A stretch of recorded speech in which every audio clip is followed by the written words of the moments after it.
All right, hey, let's begin our Minnesota amphibians lecture, talk through identification, notes, etc.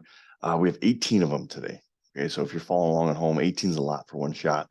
So I try to knock it out in two, maybe frogs, and then everything else. But we're going to go through 18 amphibian species that you can find in the state of Minnesota in no particular order, starting with number one, the American toad. I'm going to try to kind of move my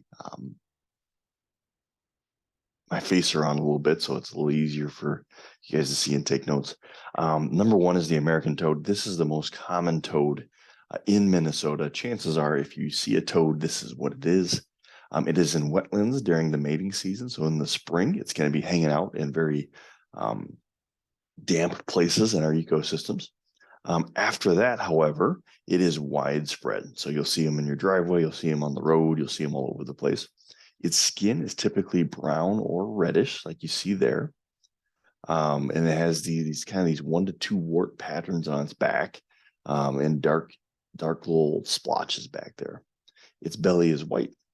It's got a long, high-pitched call lasting for 30 seconds. If I was better at video editing, maybe I'd be mixing some of those in right now. Maybe it's a future project. What does it do in the wintertime? So right now they're getting ready to burrow down for the winter. And then these things every spring lay up to 20,000 eggs. All right, so one of the ways that they're wide produced is that they produce a lot of offspring each year as they're going. So that's the American toad. There's a look at it. I do have a video here. We're playing it.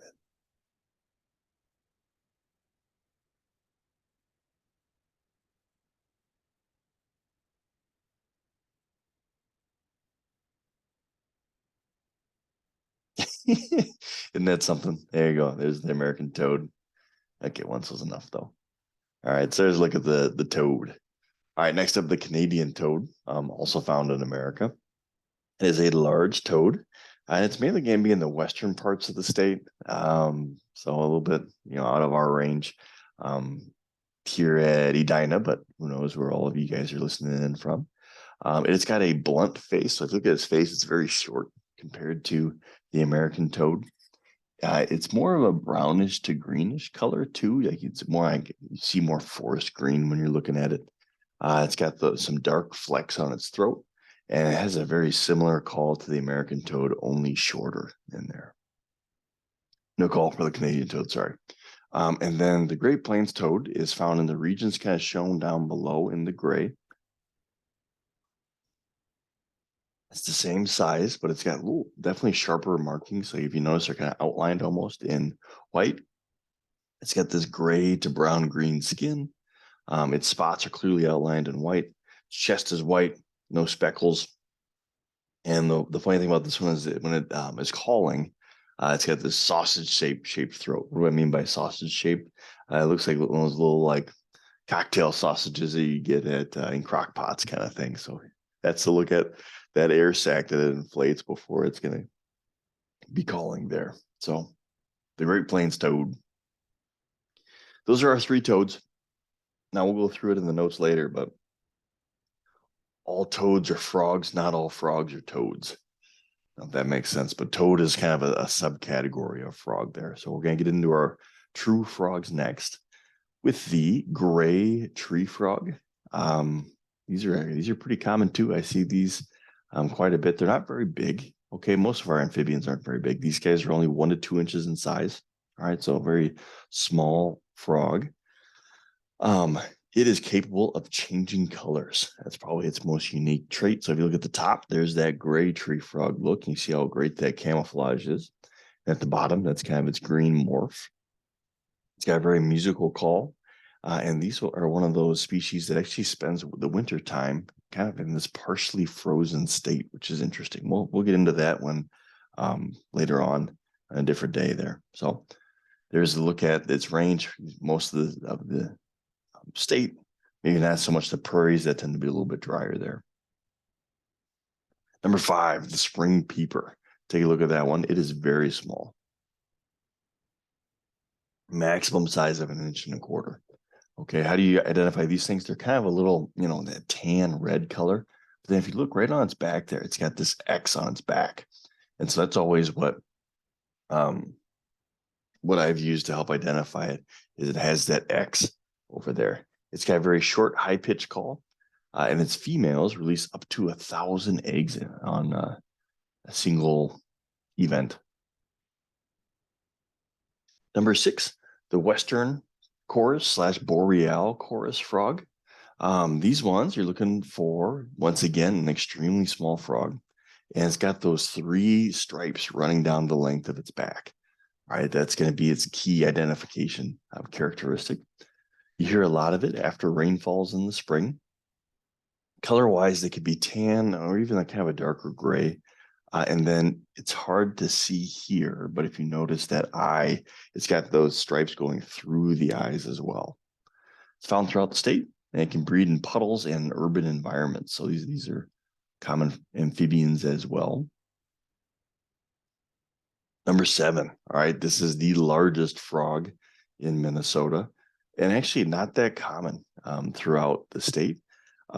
We see it here. If you look at where I've spent a lot of years of my life down here in the southeast corner of the state, we have the Mississippi River down there with huge backwater pools and wetlands and all kinds of territory for these bullfrogs.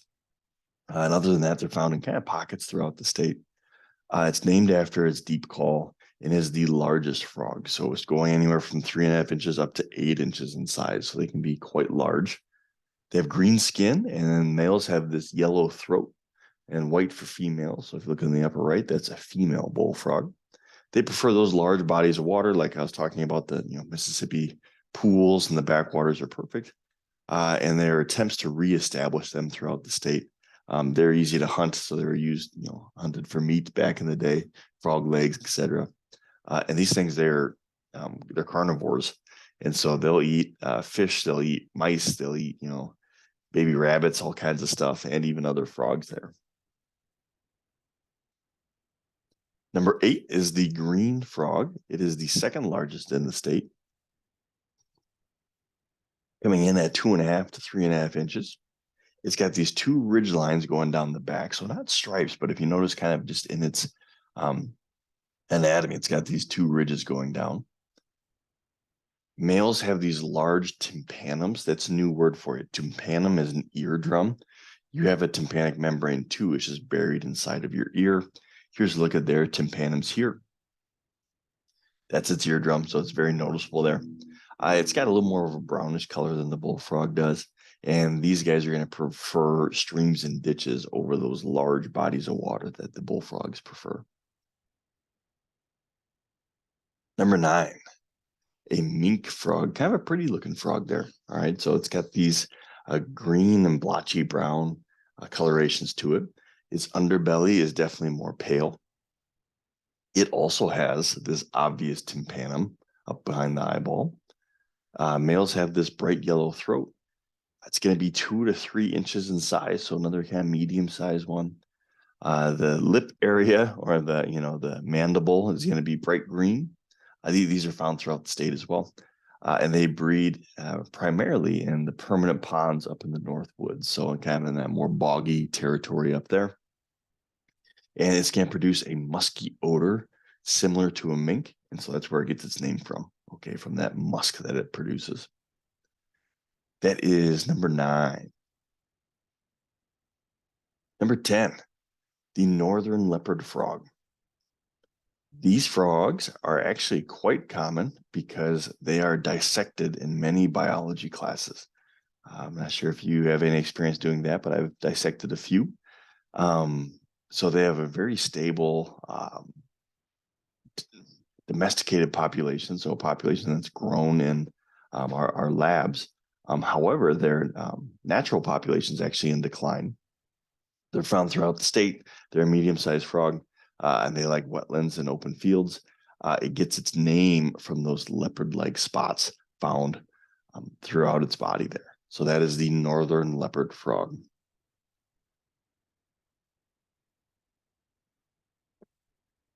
Number 11 is very similar to that one. Okay, so it's going to be a tough one to identify on the test. So there's the northern leopard frog. The pickerel frog is next.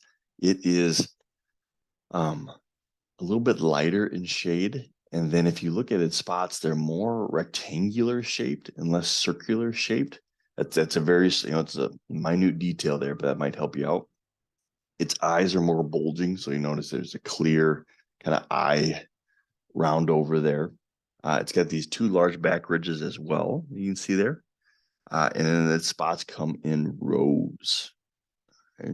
So once again, found in the southeast corner.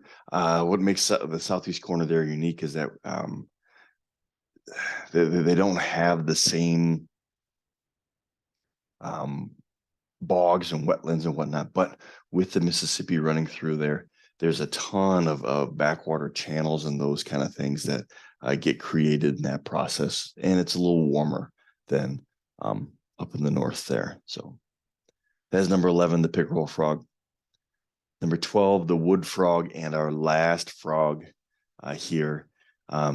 This wood frog is once again found in that Mississippi River corridor and further north in the bogs of northern Minnesota. So it has what I call kind of that old school, like cartoon robber mask over the eyes, kind of like Zorro there.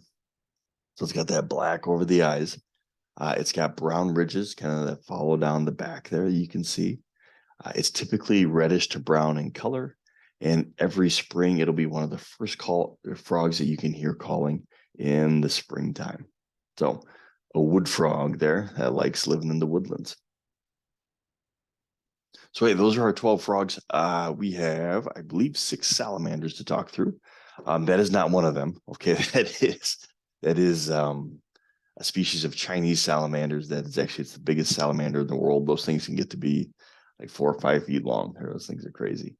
But salamanders that we will see in our area. First up, the blue spotted salamander. Boy, it's an easy one to name, huh? It's got blue spots, and it's the blue spotted salamander. This is going to be the most common woodland salamander. It's got those blue spots on its body. It is 3 to 5 inches in length, and it resides in temporary woodland ponds. So after it rains, there's kind of little pockets of water that will pop up, and that's what it prefers to live in. Very small bodies of water. I like the picture on the right of the eggs. Okay, you see that maple leaf there, and those little circles, those are actually salamander eggs that have been laid next to that maple leaf there. So kind of a cool looking deal there. Next one is a very small salamander that we see in our state, and that is the eastern red-backed salamander. One thing that's unique about this thing is there are no lungs. Okay, so it's a vertebrate that doesn't have any lungs. It actually just breathes through its skin and gets its oxygen via osmosis. All right, when you're that small, you can get away with some of that stuff. So it has to stay very little. There's someone's hand that thing is on, so maybe an inch or 2 in size. Completely terrestrial. And one of the unique things about this is offspring does not go through metamorphosis there. So the eastern red-backed salamander. Number 15 is the four-toed salamander. It is a rare species. I like bringing this one up because they actually didn't discover it until 1994. They didn't even know it was in the state of Minnesota. It gets the name from the 4 toes on its hind feet, and it is found up there in the northeast corner of the state, in the old forest with small fish, fish-free ponds to spawn in there.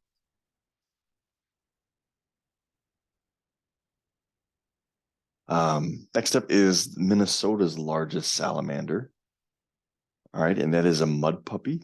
It looks a lot like an Adeloxal.